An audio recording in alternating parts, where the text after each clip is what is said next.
슬로프 타임즈 2023년도 9월 1일자를 진행해 보도록 하겠습니다. 어, 달림에 대한 얘기네요. 달림, 접근 크게 밝은 이바라키 각지에서 관측이 됐다. 요게 한자를 솔직히 모르겠습니다. 무슨 성 신문인데 그로즈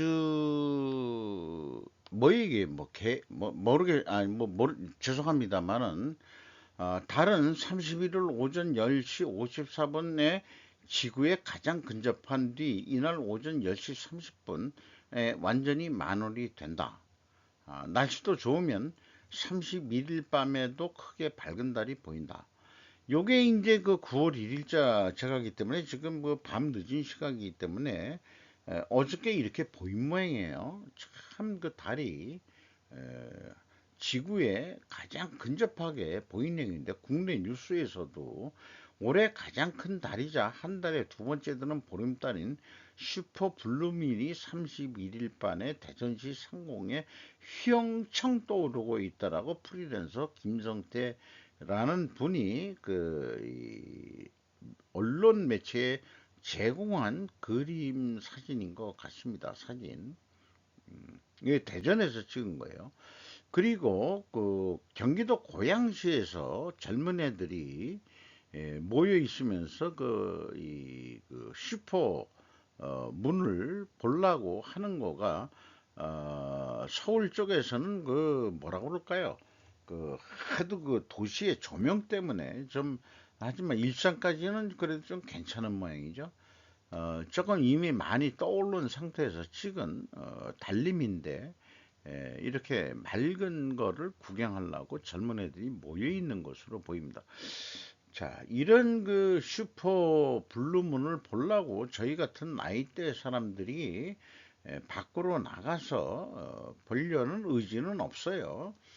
다만 이런 그 기사를 통해서 뭔가 그 달이 지구와 가장 가까이 온 그 천체 변화 중에 하나일 것 같다. 달림 하면은 저는 요즘에 문씨 아저씨가 생각이 납니다. 그 이게 문이라는 게 참 여기서 왜 이거 일본이 달림이라고 번역을 하는지 보면은 AI가 그 머리가 무식해가지고 AI가 무식한 거죠. 문씨니까 우리는 그냥 그 문이면 글이라고 번역을 해야 되죠. 글, 문은 글, 글월 문이니까. 그런데 또 어떤 경우에는 달림이라고 합니다. 문을 갖다가 영어로 문 하면 달이니까. 요게 AI가 헷갈리니까 달림이라고. 그러니까 그 문재인 아저씨를 달림, 그 다음에 또 뭐라고 지금 달림 또는 에, 문이니까 문은 문이죠. 그러니까 결국 달림이 되네요. 갑자기 뭐 그렇게까지 비교할 건 없지만은 달님이 이렇게 슈퍼 블루문으로 활짝 뛰었습니다. 뛴다면은 이제 확 이제 줄어야 될 상황이죠. 그래서 인생의 뭐랄까요 뭐라 그럴까요 이 자연의 섭리는 이제 쭈그러뜨려라 이런 얘기 아닌가라고 얘기를 하고 싶어서 이걸 또 첫 화면에 인용을 했습니다. 코닝은 한국을 구부릴 수 있는 유리의 중심지로 더 코리아 타임즈에서 보도를 한 얘기인데 코닝이라는 미국 회사가 있는데 한국에서 플렉시블 유리 생산을 시작했다고 목요일 회장이 밝혔다. 한국에 와서 어떤 이 설명회를 가진 것 같아요. 그 코닝이라는 얘기를 많이 들어왔는데 삼성 코닝이 있었죠. 그러니까 그 삼성 코닝을 어, 이미 옛날부터 우리가 그 기술 제휴에서 하고 있었다는 얘기인데 왜 직접 그 플렉시블 그 유리 생산을 한국에서 했냐는 얘기는 3천 명의 훌륭하고 헌신적인 재능 있는 사람이 한국에 있다. 이런 얘기를 하면서 한국을 조금 띄워주는 얘기를 하면서 플렉시블 유리 생산을, 그러니까 이 접는 폴더폰, 이런 거를 위해서 그 코닝이 한국의 공장을 본격적으로 가동을 했다. 이런 얘기가 되겠네요. 그런데 자, 이런 사람들이 왜서 현대자동차를 왜 만나지? 그런 생각을 해보는데, 요즘 자동차라는 게 전자제품하고 무관한 게 아닌 것 같아요. 그 자동차 안에서 뭔가 그 럭셔리하고 컴포터블하고 편안한 걸 느끼고, 온갖 그 이 SNS라든지 이런 걸 다 검색할 수 있고, 이런 거로 본다 그러면은 자동차 한 대에는 하나의 생활의 어떤 그 집약체 아니겠느냐, 이런 생각을 들어서 현대 자동차를 만나고 갔다는 의미 있는 그런 거로 생각을 합니다. 지금 그 플렉시블 유리를 이쪽에서는 그 상품 브랜드명을 고릴라 그라스라는 거로 표현을 하고 있는 것 같습니다. 그래서 그 참 그 코닝이라는 회사를 잘 몰랐지만은 이런 뉴스를 통해서 함께 이룬 50년, 함께 이룰 50년, 자 100년 같이 갑시다. 이런 얘기예요. 50년이 돼가지고 코닝의 CEO가 회장 겸이라고 했습니다. 와가지고 같이 갑시다. 의미하는 바가 좀 깊다, 이렇게 얘기할 수 있겠죠. 미국 특사는 후쿠시마산 생선을 먹으며 중국의 물은 덤핑이라고 얘기를 합니다. 이 미국 특사가 그 이 초밥을 먹는 그 장면을 했고요. 그 다음에 이제 그 윤 대통령은 그 노량진 수상시장을 가서 우럭탕을도 먹고 점심을 직원들하고 동시에 가가지고 이렇게 했는데, 자, 이런 행위는 일본이 애로점이 있을 때 미국과 한국이 동맹 행동을 폈다고 저는 해석을 합니다. 한국이 애로점이 있을 때에도 미일이 동맹 행동을 보여줄 것이다라고 저는 믿어야 되죠. 이 정도까지 윤 대통령이 했는데 바이든이 와가지고 이렇게 먹지는 않죠. 지금의 그 미국의 가오가 있지. 그래서 특사를 보내가지고 회를 먹어. 윤 대통령은 직접 가서 먹어. 그러면 우리가 뭔가 한국의 애로점이 뭔가 있어야 될 텐데, 지금 야당은 우리나라 문제가 아니고 일본의 그 오염 처리수 문제를 가지고 단식 투쟁을 한다 그러는데, 좋다 이게요. 뭐 그거는 그거라고 그러고, 한국에 뭐가 애로점이 있다는 게 나올지 안 나올지 모르지만, 그럴 경우에 미리 이 우리처럼 이렇게 대통령이 우럭탕을 먹으러 가는 어떤 그 뭐라 그럴까, 어떤 그 행위를 그 시연해 줄 수 있겠냐 이거예요. 일본이나 그런 경우가 어떨까? 한국의 현 윤정권이 애로점이 있을 때가 어떤 경우일까? 아, 중국하고의 관계에서 어떤 거? 뭐 이런 예를 생각해 볼 수 있겠습니다만은, 지금 봐서는 그 오염 처리수라고 얘기하죠.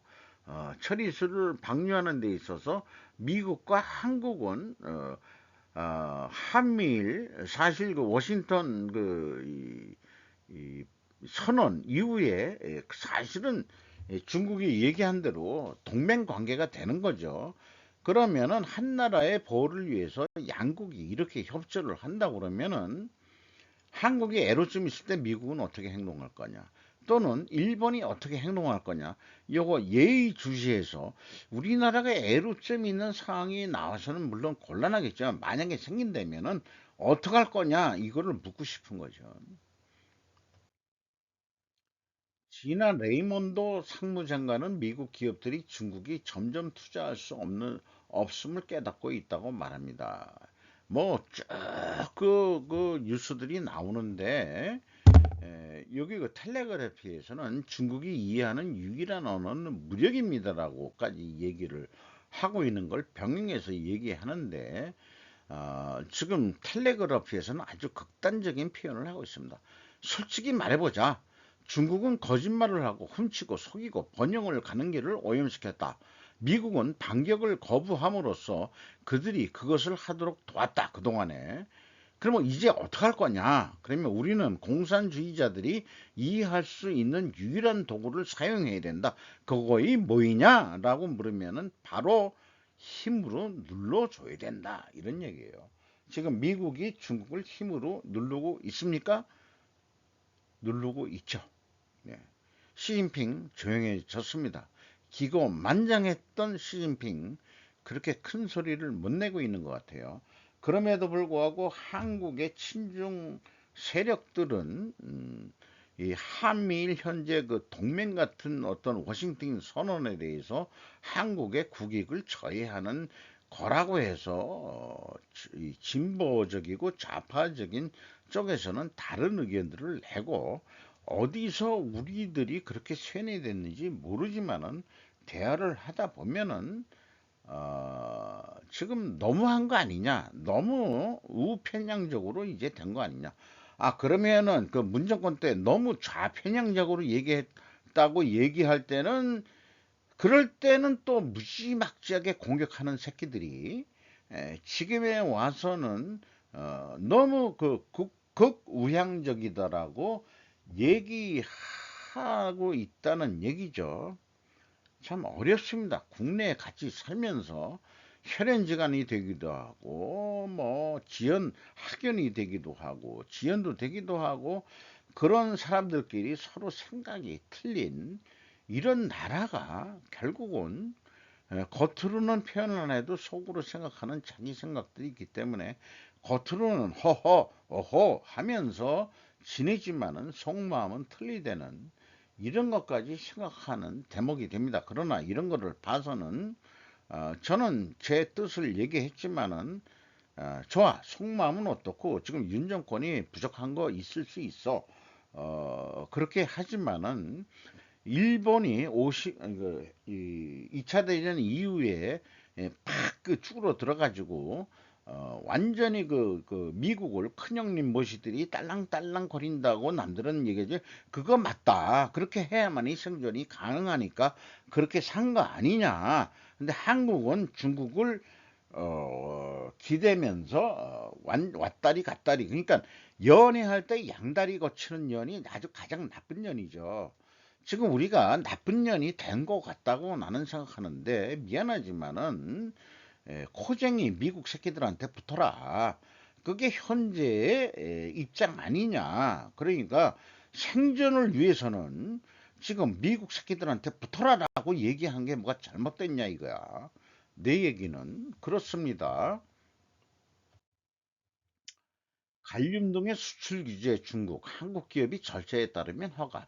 요게 건방 떠는 중국 새끼들의 얘기 아닌가 하는 얘기예요. 지금 새끼가 얘기가 나오고 있는데, 이거 뭐 뉴스를 그 정리하다 보면은 겉으로는 존중한 표현을 얘기하면서 자기 파워를 지금 유지하고 있는 거죠. 그러니까 여기에서도 얘기하죠. 미중 갈등 속에 자국이 높은 세계 점유율을 제한하는 주요 광물을 무기로서 이용하는 자세를 보였다고 따고 시각이 많다라고 이 연합뉴스 일본판 야후 재팬에서 얘기했습니다. 국내 뉴스에서는 이런 얘기 보도도 안 해요. 문제가 있는 게 있어요, 한국 언론이.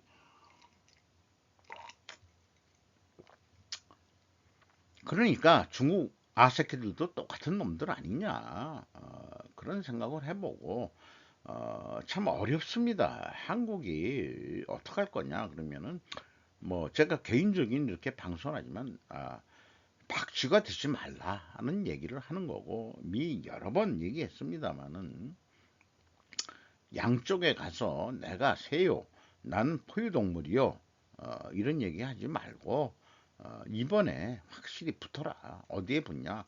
한국의 미래 승전을 위해서는 어쩔 수 없다. 지금은 미국에 붙어야 된다라는 얘기를 하는 겁니다. 이거 부인하는 사람들은 저하고 많은 논쟁을 해야 될 겁니다. 아마 싸움질까지 해야 될 겁니다. 만약에 권총을 들었다면 죽여야 될 정도까지 심한 논쟁을 벌여야 될지도 모르겠습니다. 서고 세이브 9월 1일 매각 세이븐 아이 미국 본대의 노조는 60일만에 파업. 자, 중국에서 미국 글로벌 금융자본들이 빠져나오죠. 그럼 그 돈이 어디 가겠냐 이게요. 우리나라로 왔으면 좋겠는데 요 그 뉴스 샘플은 일본에 투자하고 있다는 하나의 상징 아니겠느냐. 세부라는 백화점이 있는 모양인데 미국의 그 포트리스 인베스트먼트 그룹이라는 약어로 FIG라고 하는데 이게 뭐의 약자인지 모르지만 G는 뭐 그룹이고요. I는 인베스트겠죠. 그러면은 이 F가 뭔지는 잘 모르겠습니다만은 포트 리스의 무슨 약자인가 어떻게 잘 모르겠습니다만은 어쨌든 약 2,200억 원의 기준으로 해서 지금 양도를 한다. 근데 61년 만에 그 파업을 했대요. 참 일본 그 직장인들의 파업이 참 재미있습니다. 하루 이렇게 파업을 하고 9월 1일은 정상 근무를 한답니다. 하루 이렇게 쇼잉을 우리나라 민노총 애들하고 하는 거하고는 좀 틀리죠. 요런 게 이제 수준 차이가 있는 것 같습니다. 어쨌든 이 미국 자본이나 글로벌 금융 자본이 중국에서 벗어나서 일본에 투자하고 있다는 게 눈으로 보이는 하나의 사례로 저는 보는데 그 돈이 한국으로 와야지 왜 일본으로 가느냐 생각해 봐야 됩니다. 지금 좌우 대립이 너무 심하니까 불안함을 느끼면 외국 자본은 한국에 투자 안 할 겁니다. 이럴 경우에 중국에서 빠져나온 돈을 우리가 먹으려면은 이런 경우야말로 여야가 협력해가지고 글로벌 자본을 끌어들여가지고 한국 경제를 살려야 될 거 아니냐. 자, 이런 머리가 안 돌아가는지 모르겠어요. 답답합니다. 진짜 바보 정도, 자신이 바보라고 깨닫지 않는 고학력의 사람이라도 분명히 몹시를 의심하지 않는 근본 원인. 참 말이 어려운데 와다 히데키 정신과 의사 얘기인데 지금 앞서 얘기한 대로 이재명이가 단식 투쟁을 한다고 그랬는데 요거를 제 생각에는 적용해도 뭐 안 될 건 없을 것 같아요. 언노운이라고 얘기를 해봐요. 내가 바보라는 걸 자기도 모르는 거 이런 거 같은 거 아니냐. 그래서 한번 좀 읽어봐 주시기를 좀 바람하지 않습니다. 그래서 뭐 남들하고 독특한 어떤 게 되면은 99%가 다 바보라면은 이 세상을 살아가는 지혜는 1%에서 어떻게 다른 일을 하느냐가 중요하다. 이런 얘기를 정신과 의사가 하는데 우리가 무슨 언론 매체라든지 이런 걸 통해서 99%는 다 바보 새끼들이 됐다 이런 얘기예요.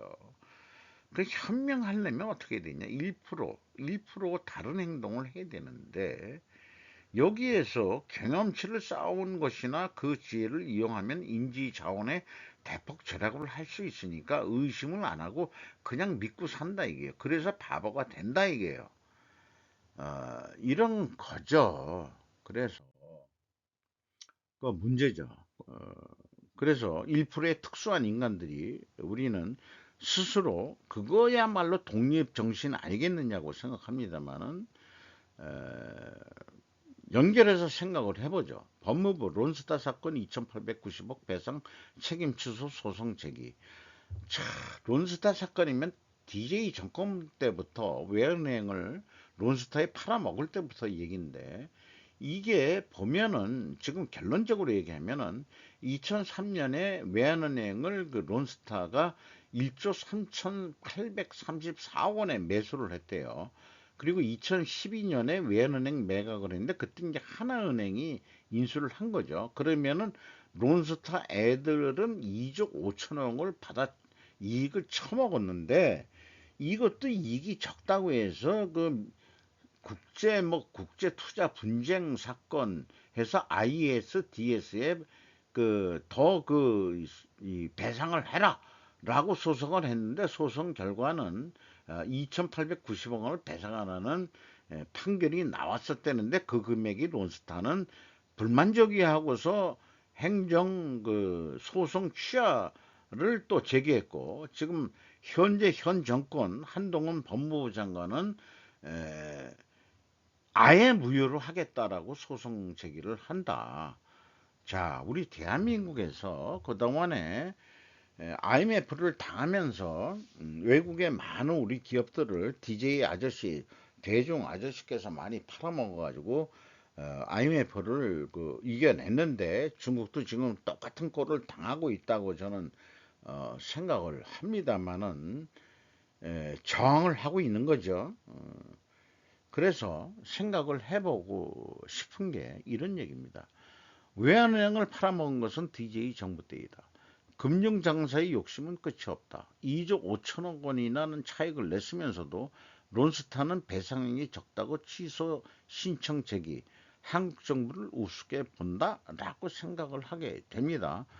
현 법무부 장관 한동훈이 소송에 이길 자신이 없이는 소송을 제기하지 않았을 것이라고 저는 믿고 싶고요.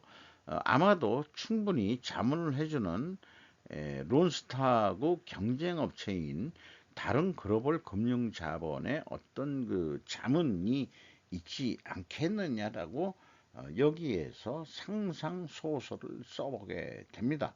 이 소설이라는 얘기는 연관해서 계속 나오게 됩니다. 뉴스에서도 소설이라는 얘기를 합니다. 그러니까 팩트를 다 전달하기가 어렵다. 어떤 경우에 의견은 그냥 우리가 소설이에요 라고 하는 뉴스 보도의 기자의 고백도 있는 겁니다. 그러니까 소설은 우리가 팩트가 아니죠. 그런데도 뉴스를 낸다 할 때는 뭔가 그 증거를 못 찾았지만 소설을 쓰고 싶어요 라는 게 기자의 마음 아니겠느냐, 이런 생각을 하게 되는 거고요. 윤, 반국가 세력 반일 감정 선동 자유 끊임없이 위협. 8.15 해방 때 연설 때 한 얘기하고 똑같은 얘기를 어디서 했냐? 국립외교원 60주년 기념식에서 참석해 우리는 자유세계와 연대해서 함께 성장하고 발전해 왔으나 지금은 자유가 끊임없이 위협받고 있다며 이것이 밝혔다 했는데, 자, 이게 문정권에서는 이런 조직이 있었는지도 우리는 몰랐어요. 국립외교원, 그 다음에 뭐 민주평화통일, 무슨 뭐 그게 이제 그 박정희 정권 때 유신 정권 때 있으나 마나한 그런 게 아직까지도 있는 것 같기도 하고, 있으나 마나한 그런 것들이 이제 그 다시 나오고 있는 중이죠. 여기에서 윤 대통령은 현재 우리한테 반하는 적대 세력을 공산 전체주의 세력이라고, 이념이 중요하다라고 요즘 최근에 이념 얘기를 하고 있죠. 근데 많은 이 진보적인 성향을 가지고 계신 분들은 지금 이념 투쟁을 할 때냐, 거꾸로 이 옛날 좌파들이 이념 투쟁을 했는데 우파가 이념 투쟁을 한다니까 지금 우이념 투쟁을 할 때냐 라는 식으로 또 공격을 합니다. 제가 봐서는 그렇단 얘기예요. 참 같이 아는 사람들끼리 생각이 서로 이렇게 틀리니 참 우리 한국에서 같이 먹고 살기가 참 힘듭니다. 기회주의적인 추정 세력, 그리고 반국가 세력이 반일 감정을 선동하고 캠프 데이비드에서 도출된 한미일 협력 체계 자체를 나라와 국민을 위험에 빠뜨릴 위험이 있는 것처럼 호도되고 있다고 비판했다 했는데, 한미일 워싱턴 컨센서스 캠프 데이비드 선언이 한국 국가를 말아먹는 얘기냐? 그러면 거꾸로 내가 물어보고 싶어요. 그러면은 지금 캠프 데이비드가 아니고 북경에서 시진핑하고 하면은 그러면은 국가 이익이 되느냐? 그렇게 묻고 싶은 거죠. 이렇게 얘기하는 아새끼들은 그렇게 믿겠죠. 그러니까 이념들은 믿고 사는 거예요. 그러니까 이념이 다르면 같이 못 살아요. 그러면 어떻게 되느냐? 예를 들어서 우리가 가정에 각자 총기 휴대를 할 수 있는 나라라면은 이미 서로 죽이고 죽였다. 저는 그렇게 얘기를 합니다.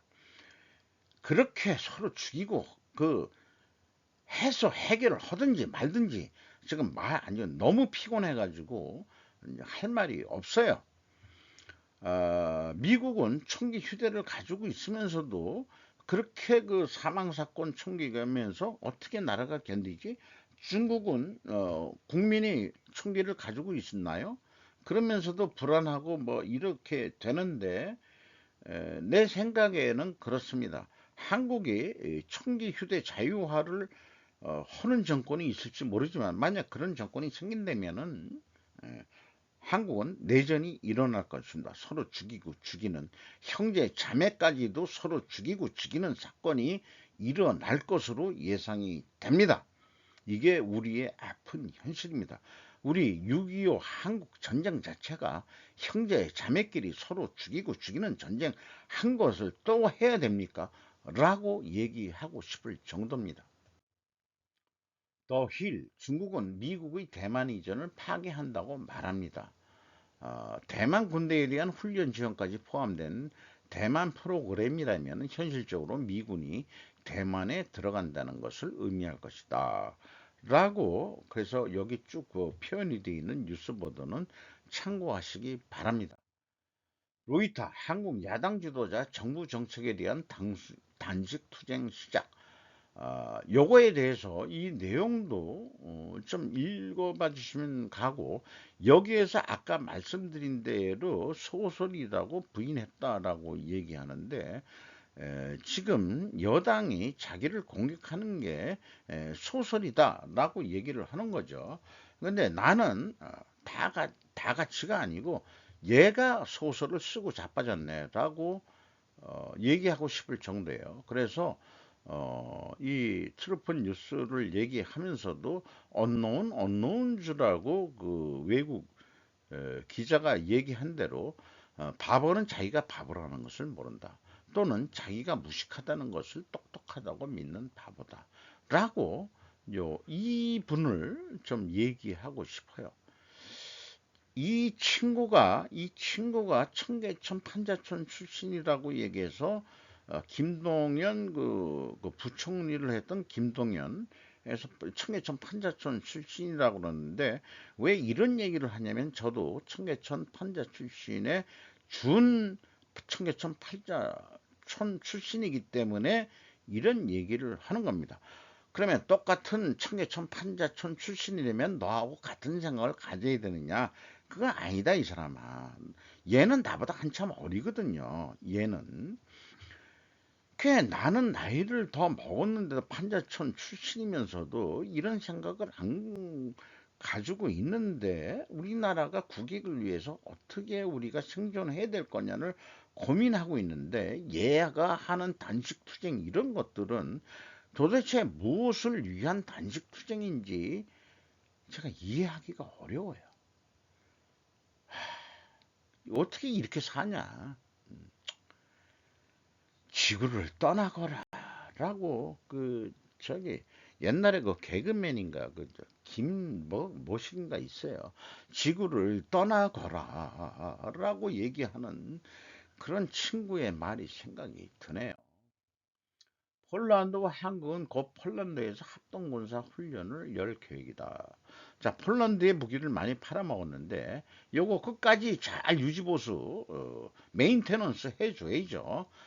근데 중요한 건 그거죠. 우리나라 폴란드에서도 필요한 무기를 생산하는 시설을 우리가 하고 있다.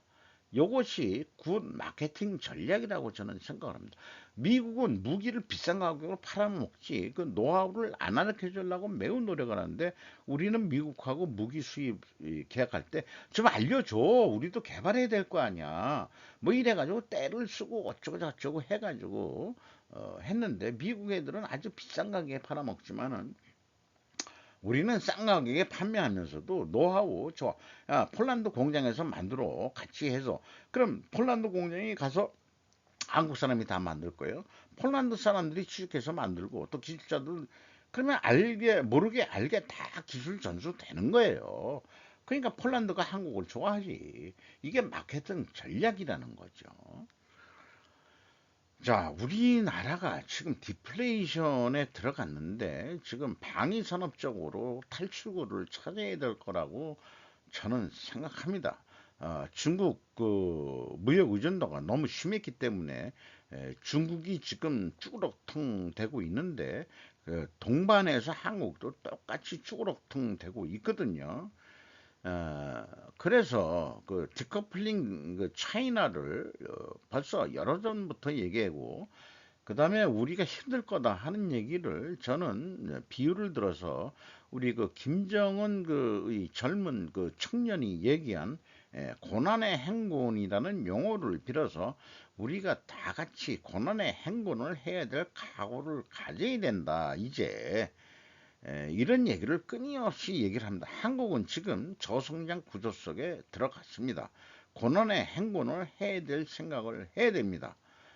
이런 생각을 해서 이걸 돌파하고 할 수 있는 것이 국방산업하고 또는 아이러니컬한 얘기지만은 유럽이 국방산업을 발전 안 시켰던 것은 평화 세계 그 신자유주의 무역했지만 그 상황에서도 한국은 북한하고 대립 상태이기 때문에 군수산업을 발전시키지 않을 수밖에 없었고 또한 북한은 그런 이 무기를 똑같이 경쟁할 수 없으니까 비대칭 전략으로 핵무기로 특화해가지고 개발을 했죠. 자, 한반도라는 게 지금 우리나라 한반도에 국화된 문제가 아니고 한반도의 남북 간의 대결은 전 세계적인 문제라고 저는 생각을 합니다. 한반도의 문제가 해결되지 않고서는 전 세계의 평화는 없습니다. 따라서 한국의 평화를 위해서 평화를 어떻게 이룰 거냐 하는 문제는 아주 그 지대한 아주 그 핵심적인 문제로 다가오고 있다라고 얘기할 수밖에 없지 않겠냐 이런 생각을 하게 되네요. 일본 기업과 구미 기업의 이익률 실은 이렇게도 큰 차이가 왔다. 현대 비즈니스에서 소개하고 있는 얘기인데 일본의 영업이익률이 매우 낮다 이런 얘기예요 한마디로. 그러면은 이게 그래가지고 되겠느냐 이 영업이익률을 좀 높여야 된다. 제조 원가 회계 개념으로 생각해서도 그런데 스루풋 개념으로 생각을 해보면은 제조 원가 가지고 따질 시대는 이미 지났다. 이런 얘기를 공감을 하게 되는 거고요. 제조 원가 가지고 이익률 따질 시대는 지났다. 브랜드라는 것도 있고 뭐 이런 거기 때문에 제조 원가 가지고 판매 가격이 결정되는 건 아니다. 제조 원가가 유효했을 때는 독과점 시대 때나 가능했던 거지. 지금은 그런 거 아니다. 인건비 싸다고 외국으로 옮기는 그런 업종도 있겠지만은 지금 중국이 이제 인건비도 비싸지고 어, 디커플링 중국이지만은 그게 이제 경제적인 측면도 있지만 정치적인 측면도 있죠. 그래 동남아시아 쪽으로 많이 움직이고 있다고 하지만은 사실 최첨단 산업은 그거하고 전혀 영향이 없습니다. 인건비 때문에 그 이 경쟁력이 좌우되는 게 아닙니다. 재료비는 근데 그럼에도 불구하고 중요합니다. 그래서 미국이 지금 중국과 디커플링 하고 있는 것은 제가 얘기하는 스루프 세계 개념과 일치하는 것입니다. 재료비, 그 자원 이런 게 중요한 거지 인건비나 운영 비용은 중요한 게 아니다. 이런 측면에서 스루프 회계를 또한 이해해 주시길 바랍니다. 원가 회계를 버려야 할 이유라고 중간 제목을 제가 붙였는데 아까 그 앞면에 그 계속적인 얘기입니다만은 강적 및 통합 재편도 시야에 이런 거 했는데 비용의 절감도 자주 효과를 거두는 것은 없다. 그러니까 원가 회계는 비용 절감을 계속 주장하지만은 결국 실패했다라는 그런 얘기를 보고요. 그리고 이제 사실은 스루풋을 올리려면은 원가에 관계없이 우리가 그 이 럭셔리 그 물건들을 보면은 원가가 중요합니까? 다음에도 표현하지만은 제조 원가는 필요가 없어요. 브랜드나 이런 걸 통해 가지고 어떻게 비싸게 파느냐가 중요한 거지. 미국은 원가가 얼마인지 모르지만 미사일 비싸게 팔고 뭐 그런 거하고 똑같은 얘기예요. 강점을 살리지 못하고 해산 폐업하는 것은 일본 경제 전체의 큰 손실이다. 자, 일본은 그 가업승계라는 전통이 있는데 우리나라는 아직 그런 거는 아직 그 뭐 대기업적으로 해서는 3세 경영 이 정도면 가업 전통이 됐다고 보는데 중소기업의 그 자제분들은 아버지 사업을 승계할 생각이 없어요. 힘들어서 어떻게 해먹겠느냐. 이게 문제인 거죠. 그러니까 중소기업도 가업승계를 하려고 한다면은 대기업 애들이 잘해야 돼요. 근데 그거를 안 하겠다고 하는 얘기는 대기업이 문제가 있다라고도 얘기를 해야 되겠죠. 일본도 지금 그런 문제에 박혀 있는 것 같습니다.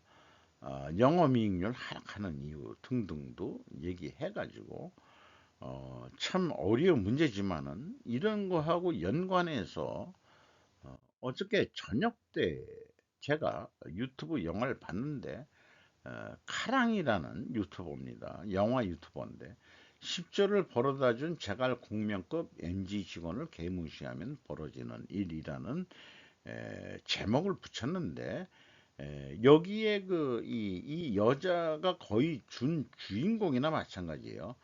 세 번째 버림을 받은 여잔데 무슨 사장하고 무슨 썸씽 스페셜이 있었던 건 아니고 배가 올 때까지 기다리면 안 돼. 내 배는 내가 만들어야지. 요건 사장이 하던 얘기고.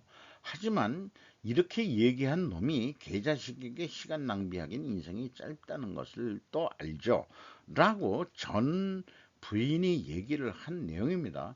상처받은 사람에게 상처 주는 법을 깨닫는데 한참 걸렸죠. 이 사랑에 어두워서 결국 자기 그 두 번째 부인도 희생을 당하면서 이런 얘기를 하면서 떠나면서 한 얘기입니다. 이게 이 장난감이라고 그러나요? 그걸 뭐 그런 그 이제 동물 인형 이거 가지고 실제 실존 영화래요. 처음으로 웹페이지를 마케터로 활용하는 기막힌 아이디어를 낸 천재 마이어.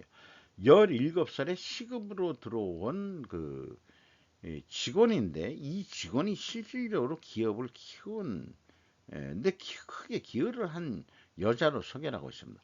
수요를 예측해서 이전과는 달리 정확하게 우리 사업을 원하는 방향으로 이끌 수 있다니 말이죠.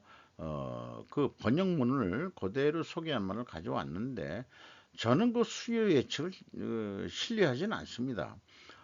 슬퍼 분석을 할 때 어제 판매한 만큼 내일도 팔릴 것이다 하는 수요 예측을 안 합니다. 예측이라는 것은 오늘만 팔린 만큼 내일도 팔리겠지 정도뿐이 생각을 안 합니다. 근데 어쨌든 이 친구는 마이야라고 그러는데 이런 분석을 통해서 수요의 움직임을 새롭게 전망할 수 있죠. 그러니까 무작정 출하량을 올리고 최상의 결과를 기대하던 대신 신비니 제품을 소개할 때는 출하량을 통제해야 합니다라고 요건 제가 그 뜻을 풀어서 얘기를 했습니다. 소비 매니아들이 과다 생산과 공급에 대해서 불만을 표현하고 있습니다. 왜냐하면은 자기 컬렉션이라고 그러나요? 이런 게 있는데 너무 그 시중에 너무 풀리면은 가치가 떨어진다는 거죠. 어떤 그 소장 가치가.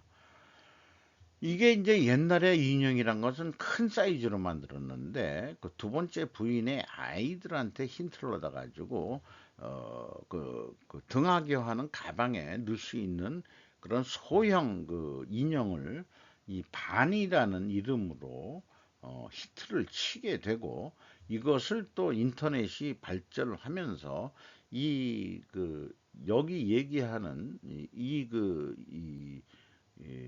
여자 주인공 뭐 주인공까지는 아니지만은 그 히트를 시킵니다. 마이아의 경우에도 무리한 해외 확장을 통해 비니 베이비 수량의 확대 출하한 사장은 마이아의 기대와는 달리 전문 경영을 들여온다. 자기가 회사에 대해서 그렇게 충성을 했고, 그 다음에 회사 돈 버는데 그렇게 기여를 했음에도 불구하고 사장은 아마 그 아까 그 앞에 사진을 보면은 인도계 여자로 보이죠. 우습게 본 거죠. 그러니까 시급을 더블로 올려준다는 정도로 끝냅니다. 이 열받아서 관둬요. 마이아는 회사를 결국 나옵니다. 그 결과는 어떻게 됐냐? 어, 공급 과잉은 결국 황금비에서 쓰레기로 비니 베이비의 거품이 꺼져버렸다. 비니 200억 달러 어치의 자산이 거품처럼 사라져 버렸다.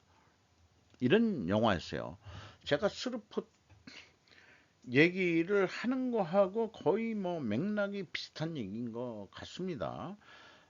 물론 그 수요 예측을 하는 그런 거에서 그 출하량 통제라는 것은 절품 전략, 어, 이런 거죠. 아까 얘기한 대로 그 어떻게 생각하면은 여기서 이제 다시 읽어보면은 마의 역의 배우는 인도계 배우로 보인다. 마케팅도 제약 이론 경영에서 다룰 수 있다.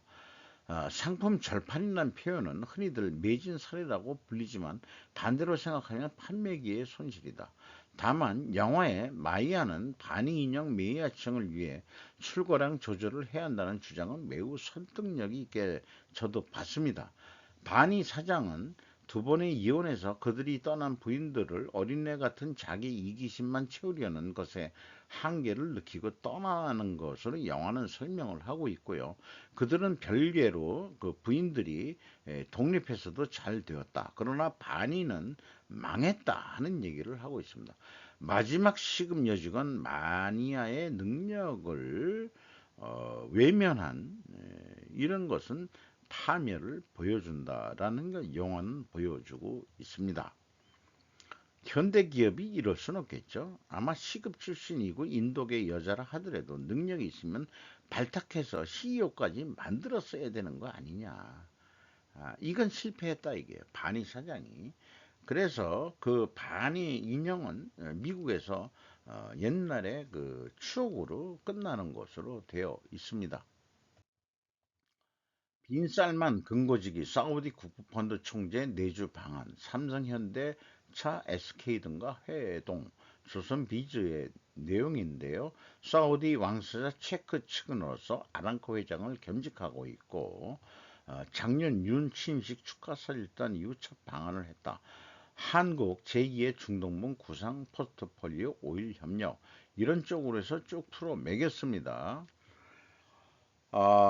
우리나라의 그 아람코가 투자한 거는 그 유일하게 S-오일 그 쌍용 옛날에 쌍용 정유였죠. 그래서 S-오일이라고 그러는데 그 옛날에는 그 한의석이라고 해서 이란이 그 했다가 이란이 한국하고 관계가 안 좋아지면서 사우디가 그거를 인수를 하면서 지금 그 S-오일은 그 제가 알기로는 그 울산 그 온산 단지에 그 정유소가 있는 거로 알고 있습니다. 다른 데는 별도로 없는 거로 알고 있는데 거기에서 그 S-오일 상반기 실적을 제가 또 그 분석 방송을 했습니다마는 어쨌든 그 이 아람코 회장이 온다 이게요. 우리나라가 그 아람코에 납품을 하려고 그러면은 API라는 규격에 충족한 제품을 만들 수 있어야 돼요. API라는 게 뭐냐 그러면 아메리칸 페트로늄 뭐 I가 뭐 그 뭐 인스티튜트인가 뭐 이런 건데 미국 석유협회 그런 기준에 맞는 것을 우리가 생산해 낼 수 있어야 되는데 석유화학 업종에 국산 제품이 얼마나 들어가는지 잘 모르겠습니다.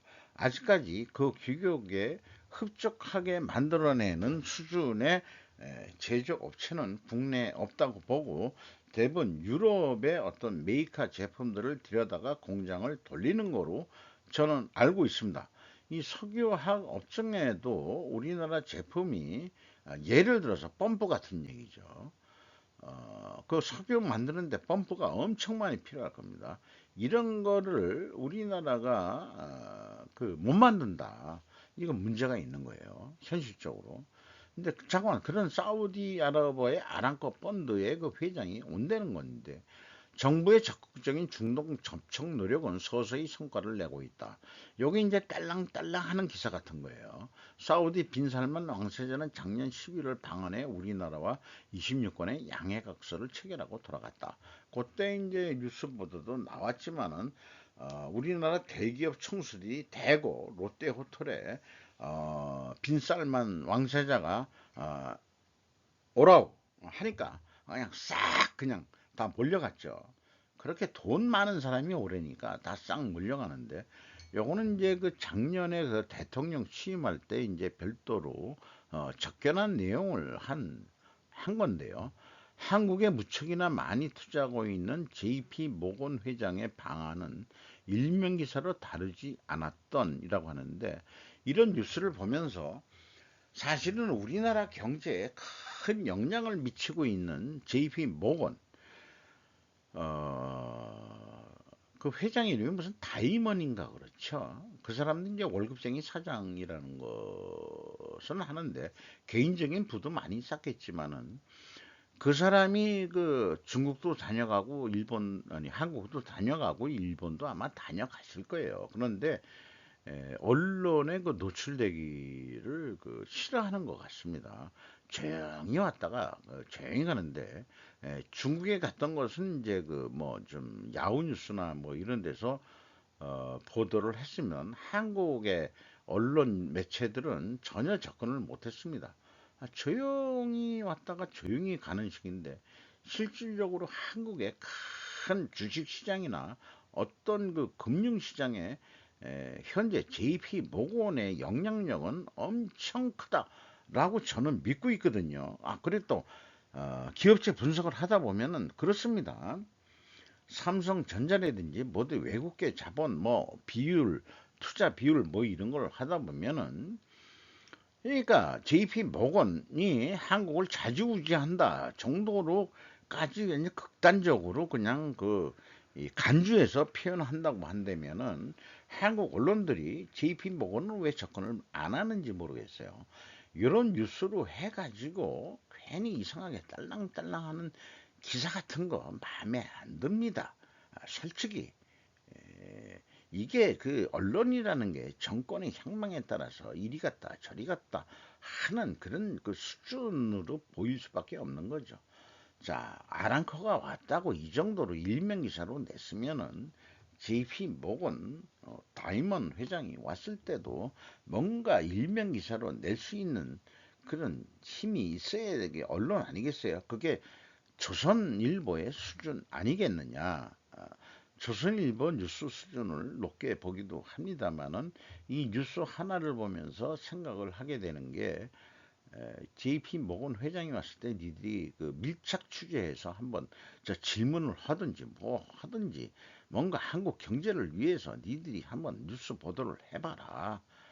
이런 얘기를 하고 싶어요. 뭐 사우디아라비아가 우리한테 큰 힘이 될 것으로 믿긴 믿습니다. 좋은 방향으로 되겠죠. 돈 있는 나라니까 우리가 또 건설업이 들어가든 뭐든 해든 먹고 살아야 되니까 잘 해야 될 거라고 믿으면서 시간이 오래 걸렸습니다만 마치도록 하겠습니다. 편안한 밤 되시길 바랍니다. 저도 늦은 시간에 솔직히 한 잔 먹고서 드린 방송입니다.